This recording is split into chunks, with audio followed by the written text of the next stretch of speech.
আসসালামু আলাইকুম রহমতুল্লাহি ওবরাকাতুহ। আল্লাহ তাআলার দরবারে শুকরিয়া আদায় করছি, শুকরগুজার হচ্ছি যে আল্লাহ পাক রব্বুল আলামিন আমাদেরকে মাহে রমাদানুল মুবারকের এই বরকতপূর্ণ সময়ে যে আল্লাহ পাক রব্বুল আলামিন পবিত্র কুরআনুল কারীমের সান্নিধ্যে আসার জন্য আমাকে আপনাকে আমাদেরকে কবুল করেছেন। এজন্য আমরা শুকরিয়া আদান করছি, আলহামদুলিল্লাহ। দরুদ ও সালাম জানাচ্ছি আমাদের প্রিয় নবী সাইয়্যিদুল মুরসালিন রাহমাতুল লিল আলামিন সিরাজুম মুনীরা প্রিয় নবী মুহাম্মদুর রাসূলুল্লাহ আমরা পড়ছি সাল্লাল্লাহু আলাইহি ওয়াসাল্লাম এর প্রতি। আল্লাহ তাআলার কাছে কায়মনোবাক্যে প্রার্থনা করছি, মহান রব একান্ত মেহেরবানি করে আমাদের এই কোরআন শিক্ষাকে আমাদের দুনিয়ার জীবনে বরকত এবং পরকালীন জীবনে আল্লাহ পাক রব্বুল আলামিন আমাদের মুক্তি ও নাজাতের ওসিলা হিসেবে কবুল করে নিন। এজন্য আল্লাহর কাছে সাহায্য কামনা করে আমরা আমাদের আজকের ক্লাস শুরু করছি ইনশাআল্লাহ।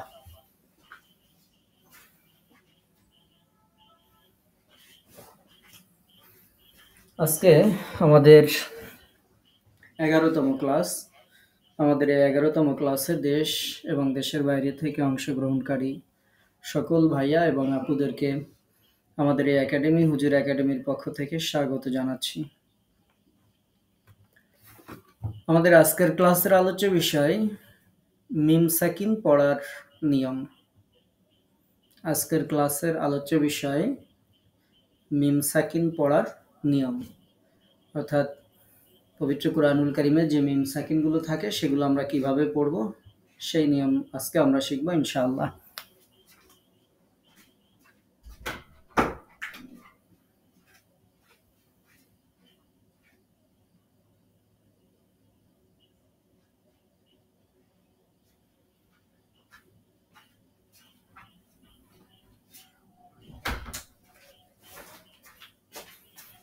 আমরা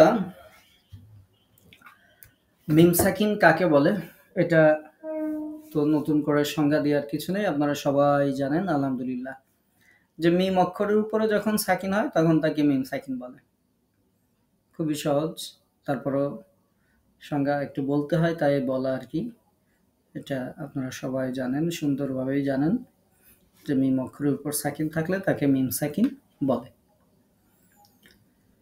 মিম সাকিন কয় নিয়মে পড়তে হয় সেটা আমরা একটু শিখবো আজকের ক্লাসে, যে মিম সাকিন কয় নিয়মে পড়তে হয়। মিম সাকিন 3 নিয়মে পড়তে হয়। একটা হচ্ছে ইদগাম, একটা হচ্ছে ইখফা, একটা হচ্ছে ইজহার। তাহলে আবারও বলছি, মিম সাকিন 3 নিয়মে পড়তে হবে। একটা ইদগাম, একটা ইখফা, একটা ইজহার। সুন্দর করে একটু মনে রাখবেন ইনশাআল্লাহ। ইদগাম, মিম সাকিনের বামে যদি মিম অক্ষর থাকে তাহলে সেই মিমের উপর তাসদিদ থাক আর না থাক, তাসদিদ ধরে মিমে গুণনা করে পড়তে হবে। এটাকে মিম সাকিনের ইদগাম বলে। তাহলে বিষয়টা একটু খেয়াল করেন, একটু মনে রাখার চেষ্টা করেন ইনশাআল্লাহ। আমরা কি বোঝাতে চাচ্ছি? ইদগাম মিম সাকিনের বামে, অর্থাৎ যেখানে আপনি মিম সাকিন দেখছেন তার বাম পাশে যদি দেখেন যে আরো একটা মিম অক্ষর আছে, তাহলে সেই নেক্সট যে মিমটা থাকবে সেই মিমের উপর তাসদিদ থাক আর না থাক, তাসদিদ ধরে গুণনা করে পড়তে হবে। এটাকেই মিম সাকিনের ইদগাম বলে। এটার আর একটা তাজবিদের পরিভাষায় আর একটা নামও আছে, ইদগামের শাফাবিও বলা হয়। তো সেটা আমরা জানবো ইনশাআল্লাহ। তো আপাতত শুধু এটুকু জানেন যে এটাকে ইদগামে শাফাবিও বলা হয়। আমরা উদাহরণ দিলে বুঝতে সহজ হবে। মিম সাকিনের ইদগামের উদাহরণটা দেখেন। এখানে এই যে ইয়েলো কালারের যে সার্কেল আছে তার মধ্যে দেখেন এই যে মিম সাকিন, এই মিম সাকিনের পরে আর একটা মিম আছে। এখন এখানে তাসদিদ দেয়াই আছে। এমন যদি হয় তাসদিদ দেয়া নেই তবুও তাসদিদ ধরেই পড়তে হবে। তাহলে এই যে পরের মিমে যে তাসদিদ দেয়া আছে, তাসদিদ ধরে গুণনা করে পড়তে হবে, এটার নাম হচ্ছে মিম সাকিনের ইদগাম। তাহলে আমরা এখানে কেমন পড়ব? الذي أطعمهم من جوع। এই যে আতআমাহুম, এই দুই মিমকে যে এক করে ফেললাম এই পরবর্তী মিমে এবং গুণনা করে পড়লাম, এটার নাম হচ্ছে মিম সাকিনের ইদগাম। পরেরটা দেখেন, আবারও আছে আমাদের পরিচিত এই সূরার মধ্যে এই আয়াতে, وآمنهم من خوف। এই যে وآمنهم, মিম সাকিনের পরে মিম আছে, মিমে তাসদিদ দেয়া আছে। আমাদের যে নুরানি কোরআনগুলো তাসদিদ দেয়াই থাকবে ইনশাআল্লাহ, কোনো সমস্যা হবে না, আপনাদের বুঝতে কোনো সমস্যা হবে না। শুধু মনে রাখতে হবে তাসদিদ দেয়া যে মিমটা, সেই মিমে আমরা গণনা করে পড়ব।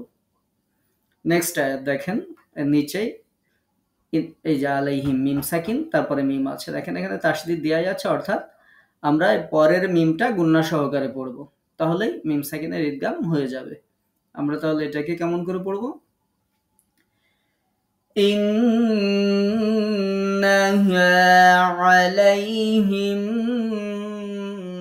মুসাদাহ। এই যে আলাইহিম, এই যে একটু ইয়ে করলাম, এটার নাম হচ্ছে মিম সাকিনের ইদগাম। এরকম পবিত্র কুরআনুল কারিমে আরো বিভিন্ন উদাহরণ আছে। তো এরকম যেখানে দেখবেন মিম সাকিন আছে, তারপরের মিমে তাসদিদ দেয়া থাকবে, শুধু গণনা করে পড়লেই হয়ে যাবে ইনশাআল্লাহ। ২ নম্বর মিম সাকিন পড়ার যে নিয়মটি, সেটি হচ্ছে ইখফা। ইখফা মানে হচ্ছে গোপন করা। মিম সাকিনের বামে যদি বা অক্ষর থাকে, আগেরটা ছিল মিম আর এবারেরটা হচ্ছে বা, মিম সাকিনের বামে যদি বা অক্ষর থাকে তাহলে মিম সাকিন গুণনা করে পড়াকে মিম সাকিনের ইখফা বলা হয়। আবারও বলছি, একটু মনোযোগ দিয়ে খেয়াল করে শোনেন। মিম সাকিন আমরা যেখানে দেখব তেলাওয়াতের মধ্যে, কোরআন তেলাওয়াতে, সেই মিম সাকিনের বাম পাশে যদি দেখি যে একটা লেটার আছে, যেই লেটারের নাম হচ্ছে বা, আলিফের পরে যে বা, এই বা অক্ষর বা হরফ এটা যদি থাকে, তাহলে আমরা যে মিম সাকিনটা দেখব সেই মিম সাকিনটা গুণনা করে পড়তে হবে, এটার নাম মিম সাকিনের ইখফা। এটাকে ইখফায়ে শাফাবিও বলা হয়, অর্থাৎ তাজবিদের পরিভাষায়। তো তাহলে আমরা কি খেয়াল করব? মিম সাকিন আছে, তারপরে বা আছে, থাকলে সেই মিমটাকে আমরা গুণনা সহকারে গোপন করে সুন্দর করে পড়ব ইনশাআল্লাহ। আমরা উদাহরণে যাই, আপনাদের বুঝতে সহজ হবে। এখানে আমরা একটা মিম সাকিন দেখতে পাচ্ছি এই সার্কেলের মধ্যে, দেখেন তারপরে এই যে বা আসছে, নেক্সট যে ওয়ার্ডটা আছে এই ওয়ার্ডের শুরুতে এখানে বা আছে। এরপরে নিচের উদাহরণটা দেখেন, এই যে মিম সাকিন, তারপরে এখানেও বা আসে। তাহলে এখন আমাদেরকে কি করতে হবে? আমাদেরকে এই যে মিম সাকিন এরপরে বা থাকার কারণে আমাদেরকে এটা গুণনা সহকারে পড়তে হবে। এখন আমরা পড়ব আলাম ইয়ালাম বিআন্নাল্লাহা ইয়ারা فبشرهم بعذاب أليم।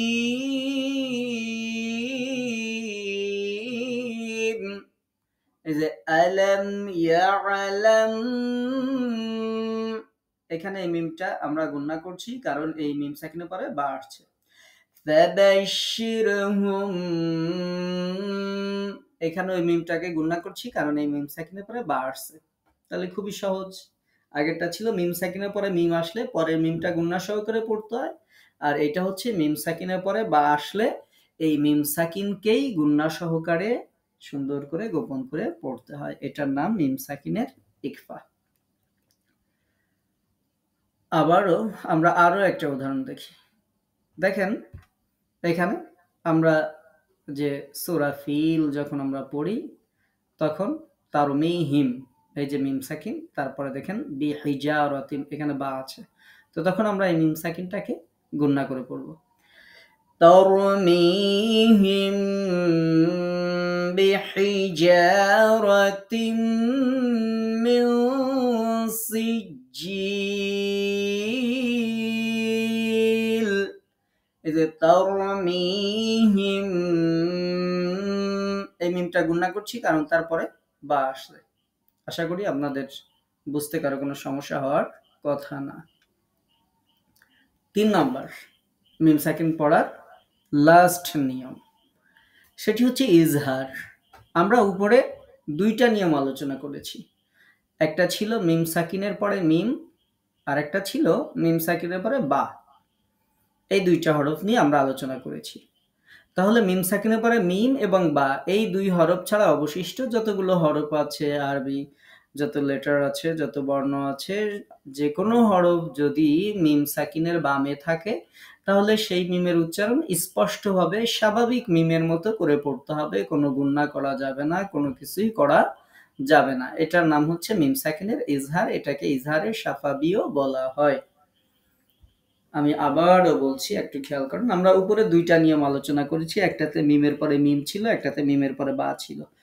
এবার এই 3 নম্বর নিয়মে আসার পরে আমরা শুধু বলছি যে উপরে যে নিয়ম 2টা অক্ষর দিয়ে আপনি শিখেছেন, ওই 2টা অক্ষর বাদে আর বাকি যত হরফ আছে, যে কোনো হরফ যদি মিম সাকিনের পরে আসে তাহলে মিম সাকিনটাকে আমরা স্বাভাবিকভাবে পড়ব। কোনো গুণনা করব না, মাদ করব না, কিছুই করব না, স্বাভাবিকভাবে পড়ব। এটার নাম হচ্ছে মিম সাকিনের ইজহার। এটাকে ইজহারের শাফাবিও বলা হয়। আমরা উদাহরণ দেখি, বুঝতে সহজ হবে। আমরা এখানে দেখতে পাচ্ছি মিম সাকিন আছে, তারপরে আইন, তার মানেই হচ্ছে মিম নাই বা নাই।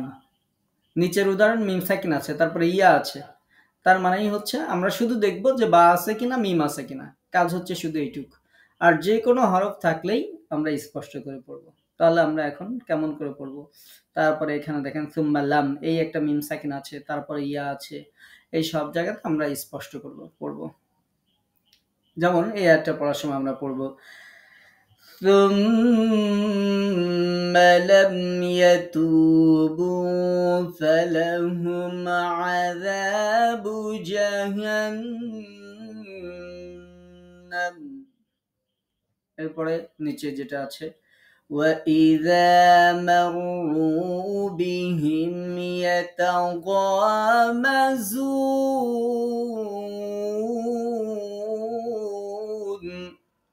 এই যে বিহিম ইয়াতা ফালাহুম আযা লাম ইয়াতু, আমরা কোনো গুণনাও করি নাই, কোনো কিছু করি নাই। কারণ হচ্ছে এই মিম সাকিনের পরে মিমও ছিল না, বাও ছিল না। এজন্য আমরা এটাকে ইজহার করে পড়েছি, স্পষ্ট করে পড়েছি।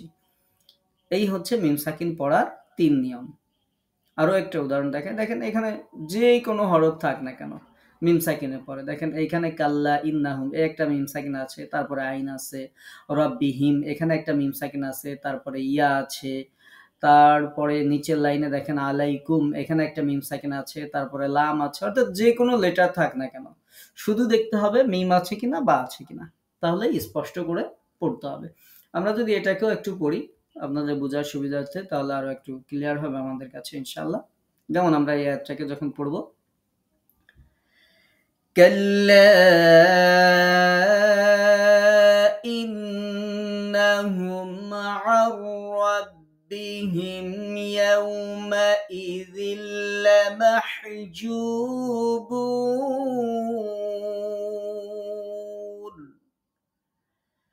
ওয়া ইন্না আলাইকুম লাহাফিযিন।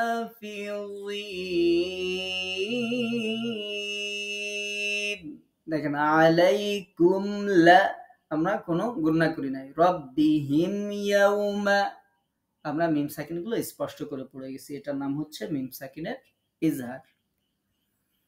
আচ্ছা, এবার আমরা প্রত্যেকটি নাম বলার সময় বলেছি এটাকে ইকফায়ে শাফাবি বলে, তারপরে আমরা বলেছি ইজহারে শাফাবি বলে, ঈদগামে শাফাবি বলে। এরকম কিছু পরিভাষা আমরা বলেছি। কেন বললাম সেটা একটু জেনে রাখার জন্য বলছি, কারণ আমরা আগেও বলেছি, আবারও বলছি, ভবিষ্যতেও বলবো যে আমাদের উদ্দেশ্য হচ্ছে যে আপনারা কোরআন শিখবেন, শুধু নিজে শিখবেন না, অন্যকে শিখাবেন ইনশাআল্লাহ। এখন আপনি যখন অন্যদেরকে শিখাবেন, তখন যদি প্রশ্ন কেউ করে যে কেন এই নামগুলো শেষে আরো একটা এরকম নাম কেন যুক্ত করা হয়েছে, তো তখন যাতে আপনি আপনার স্টুডেন্টকে জবাব দিতে পারেন, সেজন্যই আমরা এই স্লাইডটা রেডি করেছি। সেটি হচ্ছে মিম হরফটি ঠোঁট থেকে উচ্চারিত হয়। এটা আমরা সবাই জানি, তাজবিদের ক্লাস, মাখরাজের ক্লাস যারা করেছেন, আমরা এটা পিকচারেও দেখিয়ে দিয়েছি যে মিমটা ঠোঁট থেকে উচ্চারিত হয়। তাই মিম সাকিনের কায়দার সহিত ঠোঁটের যে আরবি শব্দকে মিলিয়ে দেওয়া হয়েছে। ঠোঁট, আরবিতে ঠোঁটকে সাফাতুন বলা হয়। সাফাতুন, সাফাতুন মানে হচ্ছে ঠোঁট। তো এজন্য এটাকে ঈদগামের সাথে ঈদগামে সাফাবি বলা হয়েছে, ইকফার সাথে ইকফায়ে সাফাবি বলা হয়েছে, ইজহারের সাফাবি বলা হয়েছে। এখন আপনারা প্রশ্ন করতে পারেন যে উস্তাদ, এগুলো কেন বলা হলো, কি দরকার ছিল?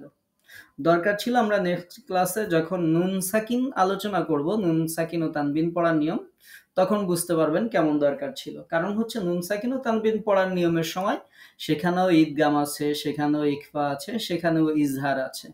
এখন মিম সাকিনের এই ঈদগাম, ইজহার, ইকফা এই পরিভাষাগুলো যেন মিলে না যায়, এজন্য জাস্ট একটু পার্থক্য রাখার জন্য অনেক তাজবিদের যারা গ্রন্থকার, তারা এটাকে এই সাফাবি শব্দটা যোগ করে দিয়েছেন, যাতে এই পরিভাষাগুলো দ্বারা ঈদগামে সাফাবি বললে মিম সাকিনের ঈদগামই যেন বোঝায়, ইকফায়ে সাফাবি বললে মিম সাকিনের ইকফা বোঝায়, ইজহারে সাফাবি বললে মিম সাকিনের ইজহার যাতে বোঝায়, এটা বোঝানোর জন্য এই সাফাবি শব্দ যোগ করা হয়েছে। যেহেতু মিমটা ঠোঁট থেকে উচ্চারিত হয়, আর ঠোঁটকে আরবিতে সাফাতুন বলা হয়।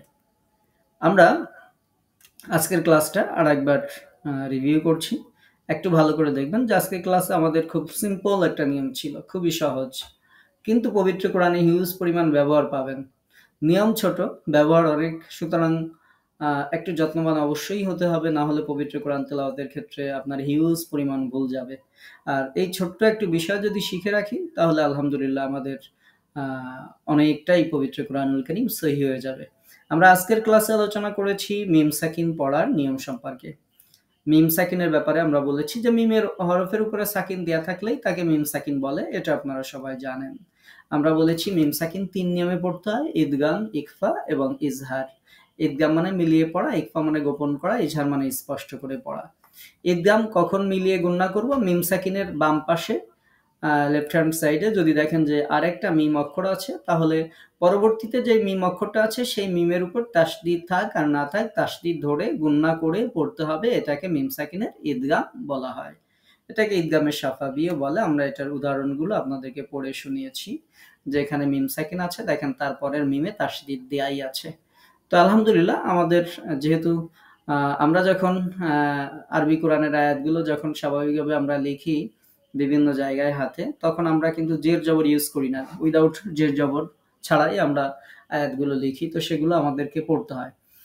তো স্বাভাবিকভাবে যারা এরকম আরবি ভাষা চর্চা করেন, তারা তো আর এইগুলো লেখার সময় এই জের জবর দেওয়ার কোনো সুযোগ, সময় এগুলো থাকে না। তো সেই ক্ষেত্রে আমরা বলে দিয়েছি যে যদি মিমে তাসদিদ থাক আর না থাক, তাসদিদ ধরে পড়তে হবে, একটা মিমের পরে আর একটা মিম যদি দেখা যায়। এজন্যই আমরা বলেছি তাসদিদ থাক আর না থাক। আমাদের দেশের কোরআনগুলোতে তাসদিদ দেয়াই আছে, এজন্য ভয় পাওয়ার কোনো কারণ নেই। এখানে যতগুলো উদাহরণ দেখেন, সবগুলো উদাহরণে মিম সাকিনের পরে মিম আসলে পরবর্তী মিমে তাসদিদ দেয়াই আছে আলহামদুলিল্লাহ। এজন্য আপনাদের কোনো সমস্যা হবে না, শুধু মনে রাখতে হবে যে পরের মিমটা গুণনা করে পড়তে হবে। নেক্সট যে নিয়মটা আমরা আলোচনা করেছি সেটা হচ্ছে মিম সাকিনের বামে লেফট হ্যান্ড সাইডে যদি দেখেন যে বা হরফ আছে, তাহলে মিম সাকিনটাকেও আমরা গুণনা করে পড়বো, এটাকেও ইকফায়ে সাফাবি বলে। যেমন উদাহরণ আমরা দেখিয়েছি এবং আপনাদেরকে তেলাওয়াত করে শুনিয়েছি। এখানে মিম সাকিন আছে, তারপরে বা আছে, এই যে মিম সাকিন আছে, তারপরে বা আছে। এখন আমরা এই মিম সাকিনগুলো গুণনা করে পড়তে হবে। থার্ড যে নিয়মটা আমরা আলোচনা করেছি সেটা হচ্ছে ইজহার, যে মিম সাকিনের পরে যদি মিম না থাকে আর মিম সাকিনের পরে যদি বা না থাকে, এই দুই হরফ বাদে আরবি যে কোনো হরফ যদি আসে, যে কোনো লেটার যদি আসে, বর্ণ যদি আসে, তাহলে সেই মিমগুলোকে আমরা স্পষ্ট করে পড়বো, এটার নাম ইজহারে সাফাবি। আমরা এখানে উদাহরণ আলোচনা করেছি, এই যে মিম সাকিন ছিল, তারপরে আইন ছিল, এখানে মিম সাকিন ছিল, ইয়া ছিল, মিম সাকিন ছিল, এখানে ইয়া ছিল। আমরা উদাহরণগুলো আপনাদেরকে তেলাওয়াত করে শুনিয়েছি যে কিভাবে এটা পড়তে হবে। এবং সর্বশেষ আমরা বলেছি যে কেন আমরা সাফাবি সাফাবি বারবার বলছি, সেটার কারণ আপনাদেরকে ব্যাখ্যা করেছি। তো এই ছিল আজকে আমাদের ছোট্ট ক্লাস। কারো কোনো প্রশ্ন থাকলে বলতে পারেন। কারো বুঝতে যদি কোনো সমস্যা হয়, কোনো প্রশ্ন যদি থাকে তেলাওয়াতের ক্ষেত্রে বলতে পারেন।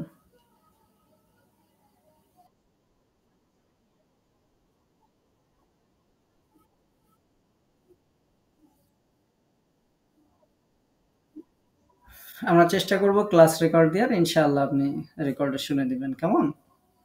আমাদের ক্লাস শেষ। ওয়ালাইকুম আসসালাম। আর কারো কোনো প্রশ্ন আছে? ওয়ালাইকুম আসসালাম। জি,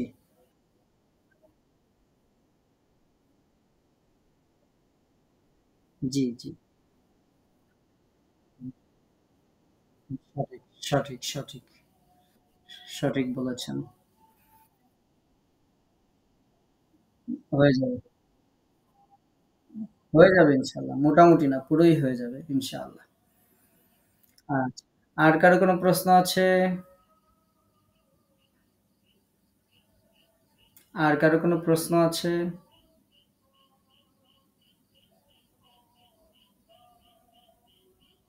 আচ্ছা, আর কারো কোনো প্রশ্ন নেই। তার মানেই হচ্ছে যে আপনারা সবাই আলহামদুলিল্লাহ বুঝতে পেরেছেন। কোনো সমস্যা হওয়ার কথা না। তো এরপরেও যদি কোনো প্রশ্ন থাকে আপনারা বলবেন ইনশাআল্লাহ। আর ওয়ালাইকুম আসসালাম। জি,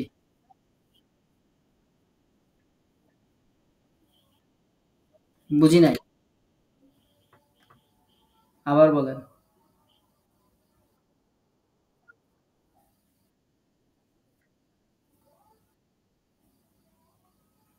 কোথায় লেখা আছে?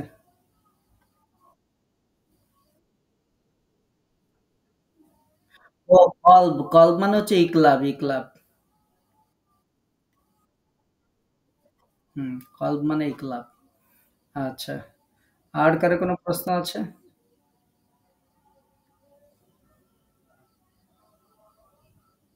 আচ্ছা, আর যদি কারো কোনো প্রশ্ন না থাকে, কোরআন আমাদের শিখতেই হবে ইনশাআল্লাহ। আমাদের স্টুডেন্ট দিনে, দিনে কমে যাচ্ছে। সমস্যা নাই। যে কজন থাকে, ২-১ জন থাকলেও আমাদের ক্লাস কন্টিনিউ আমরা ইনশাআল্লাহ করব। গ্রুপে আমরা একটা মেসেজ দিয়েছিলাম গতকালকে। মেসেজটা সবাই ইনশাআল্লাহ সুন্দর করে পড়বেন। মেসেজে লেখা ছিল যে মেসেজটা একটু পড়ুন সুন্দর করে। পড়বেন ইনশাআল্লাহ মেসেজে কি লেখা আছে ইনশাআল্লাহ।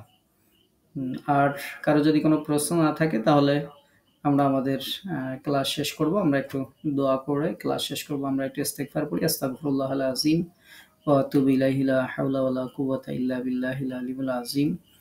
আল্লাহুম্মা সাল্লি আলা মুহাম্মাদ কামা সাল্লাইতা ওয়া সাল্লামতা ওয়া বারাকতা আলা ইব্রাহিম ওয়া আলা আলি ইব্রাহিম ইন্নাকা হামিদুম মাজিদ। যে নিয়মগুলো আমরা শিখছি আপনারা একটু কষ্ট করে নিয়মগুলো রিভিশন দিবেন। এগুলো কোরআনের মধ্যে প্রয়োগ করার চেষ্টা করবেন ইনশাআল্লাহ। اللهم آمين. ربنا ظلمنا أنفسنا وإن لم تغفر لنا وترحمنا لنكونن من الخاسرين. ربنا آتنا في الدنيا حسنة وفي الآخرة حسنة وقنا عذاب النار. اللهم إنا نعوذ بك من الهم والحزن والعجز والكسل والجبن والبخل وضلع الدين وغلبة الرجال. ইয়া রাব্বাল আলামিন। আমরা মাহে রমাদানুল মুবারকের এই বরকতপূর্ণ সময়ে আপনার শাহী দরবারে দুখানা হাত তুলেছি। মেহেরবানি করে আমাদের সকলের জীবনের সমস্ত গুনাহগুলোকে আপনি মাফ করে দিন। ইয়া আল্লাহ, দয়া করে মেহেরবানি করে আমাদের জীবনের সমস্ত নেক আমলগুলোকে আপনি কবুল করে নিন। আমাদের পিতামাতা আপনজন যারা কবরবাসী হয়েছেন, এই কোরআনের বদৌলতে বারাকাতে মাহে রমাদানুল মুবারকের ফজিলাতে তাদের জীবনের গুনাহগুলো ক্ষমা করে দিন। আমাদের পূর্বপুরুষ যাদের নসলে আমরা এই পৃথিবীতে এসেছি, ইয়া আল্লাহ মেহেরবানি করে যারা অন্ধকার কবরে শুয়ে আছেন, আমরা জানি না কে কোথায় কোন অবস্থায় কেমন আছেন। আপনার আজিম ও শান দরবারে দুখানা হাত তুলেছি, দয়া করে আমাদের পিতৃকুল, মাতৃকুল, শ্বশুরকুল, শাশুড়িকুল থেকে যারা ঈমান নিয়ে বিদায়ী হয়েছেন, সকলের জীবনের গুনাহগুলোকে মাফ করে দিন। এই পৃথিবী থেকে আমাদের যত মহব্বতের মানুষ, ভালোবাসার মানুষ, প্রিয় মানুষ, আপনজন যারা এই পৃথিবী থেকে বিদায় নিয়েছেন মালিক, দয়া করে মেহেরবানি করে তাদেরকে ক্ষমা করে দিন। ইয়া আল্লাহ, মাহে রমাদানুল মুবারকে যেভাবে তাদের আযাবগুলোকে মাফ করে দিয়েছেন, কিয়ামত পর্যন্ত সকলের কবরের আযাবগুলোকে আপনি মাফ করে দেন। ইয়া আল্লাহ, সকলকে জান্নাতুল ফেরদাউসের মেহমান হিসেবে কবুল করে নেন। ইয়া রাব্বাল আলামিন। আমরা জানি না আমাদের কতটুকু হায়াত বাকি আছে। ইয়া আল্লাহ, কবে কখন কোন সময় মালাকুল মাউত এসে হাজির হয়ে যায়। মানুষেরা আমাদেরকে সাদা কাপড়ে পেঁচিয়ে গোরস্থানে রেখে চলে আসবে। ইয়া আল্লাহ, এই অন্ধকার কবরের মধ্যে কেমন করে থাকবো রব্বুল আলামিন, যদি আপনি আমাদেরকে ক্ষমা না করেন, মাফ না করেন, দয়া না করেন। ইয়া আল্লাহ, আমরা ধ্বংস হয়ে যাব রব্বুল আলামিন। এই ভয়ানক অবস্থায় রাতে বাসায় একা থাকতে পারি না, ভয় লাগে।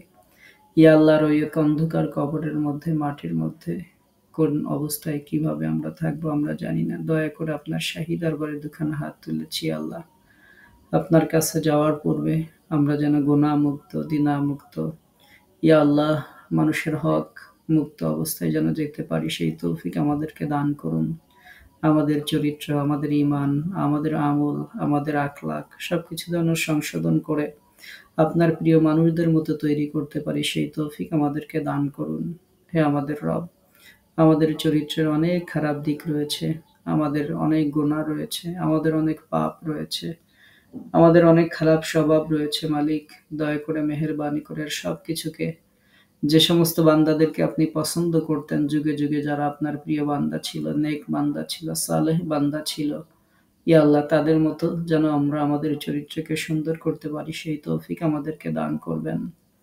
ইয়া আল্লাহ, দয়া করে দুনিয়ার কর্মব্যস্ততা আমাদের কমিয়ে দিয়ে দিনই কর্মব্যস্ততা আপনি আমাদেরকে বাড়িয়ে দেবেন। ইয়া আল্লাহ, যতদিন হায়াত থাকে কোরআনের সাথে, দ্বীনের সাথে, ঈমানের সাথে, আমলের সাথে, ভালো মানুষের সাথে থাকতে পারি, সেই তৌফিক দান করবেন। দুনিয়াতে তাদের সাথে থাকার সৌভাগ্য আমাদেরকে দান করুন, যাদের সাথে আমরা জান্নাতে থাকতে পারি। ইয়া আল্লাহ, দয়া করে মেহেরবানি করে জাহান্নামী মানুষদের সংস্রব থেকে আমাদেরকে হেফাজত করবেন। আমাদের আপনজন, আমাদের আত্মীয়স্বজন, আমাদের বন্ধু-বান্ধব, পাড়া-প্রতিবেশী সকলের ভাগ্যে আপনি হেদায়েত নসিব করবেন। হেদায়েতের উপর ইস্তেকামত থাকার তৌফিক দান করবেন। সকলকে নিয়েই যেন আমরা জান্নাতে যেতে পারি, সেই তৌফিক দান করবেন। যারা কোরআন পড়তে পারে না, ইয়া আল্লাহ, তাদেরকে কোরআনের প্রতি আগ্রহী করে দিন, কোরআন শিখার ব্যবস্থা আপনি করে দিন। রব্বুল আলামিন, দয়া করে আমাদের মাহে রমাদানুল মুবারকের সিয়াম, কিয়াম, ইবাদত, তাসবিহ, তাহলিল, জিকির, আজকার আপনি কবুল করে নিন। আমাদের অনেক আপুরা কোরআন খতম করছেন, অনেকে করেছেন। ইয়া আল্লাহ, সকলের তেলাওয়াতগুলোকে আপনি কবুল করে নিন। ইয়া আল্লাহ, যারা অর্থ সহ খতম করছেন, অর্থ যে পড়ছেন সেগুলো বোঝার, মেনে চলার তৌফিক আমাদেরকে দান করুন। ইয়া আল্লাহ, দয়া করে মেহেরবানি করে এই কোর্সে যারা যুক্ত হয়েছেন রব্বুল আলামিন, যারা এই ক্লাসের সাথে সংযুক্ত আছেন, সকলকে আপনি বারাকা দান করুন। আমরা সকলেই যেন অতি দ্রুত সহি এবং শুদ্ধভাবে পবিত্র কোরআনুল কারীম তেলাওয়াত করতে পারি, সে অনুযায়ী আমল করে চলতে পারি, সেই তৌফিক আমাদেরকে দান করুন। আমাদের পরিবারে শান্তি, রহমত ও বরকত নাজিল করুন। ইয়া আল্লাহ, আমাদের পরিবারে যারা অসুস্থ আছে সুস্থতা দান করুন। অভাবগুলোকে দূর করে দিন, মনের নেক আশাগুলোকে আপনি পুরা করে দিন। ইয়া আল্লাহ, অনেক আপুরা দোয়া চেয়েছেন বিভিন্ন উদ্দেশ্যে, অনেকেই অসুস্থ আছেন, দেশে প্রবাসে অনেকে অনেক ধরনের বিপদে আছেন। ইয়া আল্লাহ, দয়া করে মেহেরবানি করে সকলকে সব ধরনের বিপদ আপদ দুর্ঘটনা থেকে আপনি হেফাজত করুন। ইয়া আল্লাহ, আমাদের সন্তানদেরকে আপনার কুদরতি হাতে সুপার্দ করলাম। মেহেরবানি করে আমাদের সকলের সন্তানদেরকে নেককার সালেহ সন্তান হিসেবে গড়ে তোলার তৌফিক দান করুন। আপনি যেমনটি দোয়া আমাদেরকে শিক্ষা দিয়েছেন, রব্বানা হাব লানা মিন আজওয়াজিনা ওয়া যুররিয়াতিনা কুররাতা আয়ুনিন ওয়াজআলনা লিল মুত্তাকিনা ইমামা। ইয়া আল্লাহ, এমন সন্তান আমাদেরকে দান করুন যাদের দিকে তাকাইলে চক্ষু শীতল হয়ে যায়। এমন সন্তান আমাদেরকে দান করুন যারা মুত্তাকিদের ইমাম হবেন। এমন সন্তান আমাদেরকে দান করুন যাদের উসিলায় আমরা পরকালে আপনার দরবার থেকে নাজাত পেতে পারি, মুক্তি পেতে পারি। ইয়া আল্লাহ, আধুনিক পৃথিবীর জাহিলিয়াত থেকে আমাদের সন্তানদেরকে আপনার কুদরতি হাতে সুপার্দ করলাম। তাদেরকে মেহেরবানি করে হেফাজত করুন। যাবতীয় বিপদ আপদ দুর্ঘটনার হাত থেকে আমাদের কলিজার টুকরা সন্তানদেরকে হেফাজত করুন। ইয়া আল্লাহ, ইয়া রাব্বাল আলামিন, দয়া করে মেহেরবানি করে তাদেরকে নিরাপত্তার চাদরে আবৃত করে দিন। ইয়া ইলাহিল আলামিন, দয়া করে মেহেরবানি করে আমার নিজের সন্তান সহ আরো আমাদের যাদের সন্তানেরা অসুস্থ আছেন, দয়া করে তাদেরকে আপনি সুস্থতা দান করুন। ইয়া রাব্বাল আলামিন, আমাদের কয়েকজন আপু দোয়া চেয়েছেন, তাদের সন্তানেরা অসুস্থ, তাদেরকে আপনি সুস্থতা দান করুন। ইয়া আল্লাহ, ইয়া রাব্বাল আলামিন, আমাদের অনেক আপুরা আছেন যারা বিবাহযোগ্য কিন্তু এখনো বিবাহ হয়নি, আল্লাহ তাদের বিবাহের ব্যবস্থা করুন। আমাদের অনেক আপুরা আছেন, ইয়া আল্লাহ, দীর্ঘদিন যাবৎ বিবাহ হয়েছে কিন্তু সন্তান তাদের এখনো হয়নি। ইয়া আল্লাহ তাআলা, সন্তানের জন্য তারা দিনে রাতে আপনার কাছে রোনা জারি করেন, চোখের পানি ফেলেন। মালিক, দয়া করে মেহেরবানি করে আমাদের যে নিঃসন্তান আপুরা আছেন তাদেরকে আপনি সন্তান দান করুন। ইয়া আল্লাহ, আমাদের যার যা কিছু প্রয়োজন আপনার গায়েবী খাজানা থেকে আপনি ব্যবস্থা করে দিন। ইয়া আল্লাহ, দুনিয়ার কোনো মানুষের কাছে আপনি আমাদেরকে ছোট করবেন না, নত করবেন না। দুনিয়ার কোনো মানুষের কাছে আমাদের কোনো প্রয়োজনের জন্য যেন হাত পাততে না হয়, আপনি সেই ব্যবস্থা দয়া করে আমাদেরকে করে দিন। ইয়া আল্লাহ, ইয়া রাব্বাল আলামিন, আপনি গনিয়ুন হামিদ, আপনি ফাআলুল লিমা ইউরিদ, আপনি আলা কুল্লি শাইইন কাদির, আপনি যুল কুওয়াতিল মাতিন। ইয়া রাব, দয়া করে মেহেরবানি করে আমাদেরকে ইজ্জত ও সম্মানের সাথে দুনিয়া আখিরাতে থাকার তৌফিক দান করুন। আমাদের এই একাডেমির সাথে সংশ্লিষ্ট যত আপুরা ভাইয়েরা দেশে প্রবাসে বিভিন্ন জায়গা থেকে এই ক্লাসগুলোতে যুক্ত হন, বিভিন্ন কোর্সের সাথে যারা আছেন, ইয়া আল্লাহ তাআলা, আমরা সকলেই জান্নাতের মধ্যে আমাদের পরিবার সহ একত্রিত হতে পারি।